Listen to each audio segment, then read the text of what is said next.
Assalomu alaykum hammaga. Bugun mefedron haqida gaplashamiz. Mefedron nima? Mefedron 1929-yil ispan kimyogarlari tomonidan ilmiy tadqiqot uchun sintez qilingan. U dori sifatida yaratilmagan, ya'ni insonlarda ham sinovdan o'tkazilmagan.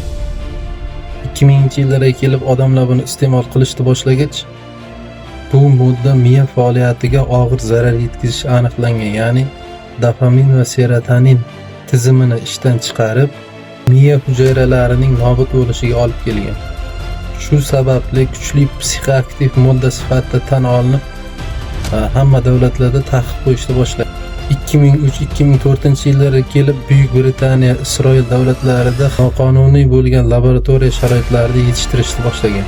Mefedron iste'mol qilgan odamda birinchi ta'siri qanaqa bo'ladi? Energiya oshadi, gapiruvchanlik hissi, euforiya, sun'iy baxt, charchoq yo'qolgandek tuyuladi va jinsiy istakning juda kuchayib ketishi. Lekin bu bir necha soatlik illyuziya. Mefedron iste'mol qilib yurgan odamda qanaqa buzilishlar ketadi?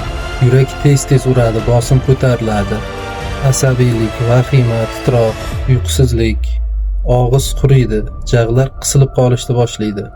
Og'ir tushkunlik, nazoratsiz g'azab, og'iz yoki burun orqali iste'mol qilganda shilliq qavatlab kuyadi, ya'ni burundan qon ketishni boshlaydi. Shu yerda bitta ma'lumot berib o'tib ketaman. Bizda davolagan bolalarda ichida shu mefedron hidlash natijasida burnining ikkita burunni tepasidagi suyak yemirilib teshilish holatlari ham kuzatilgan. Tashqi ko'rinishdagi o'zgarishlar: teri oqaradi, ko'zlar ichi bo'shashadi, lablar ko'karadi, dog'lar paydo bo'ladi, insonning badanidan g'alati hid kelishni boshlaydi.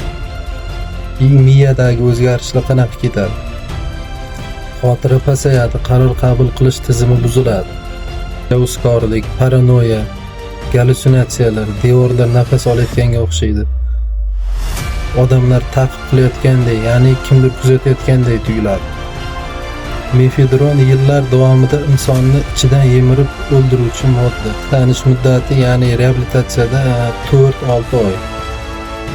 Videoga like bosib, menga obuna bo'lishni unutmang, chunki bitta like kimnidir hayotini saqlab qolishga yordam berishi mumkin.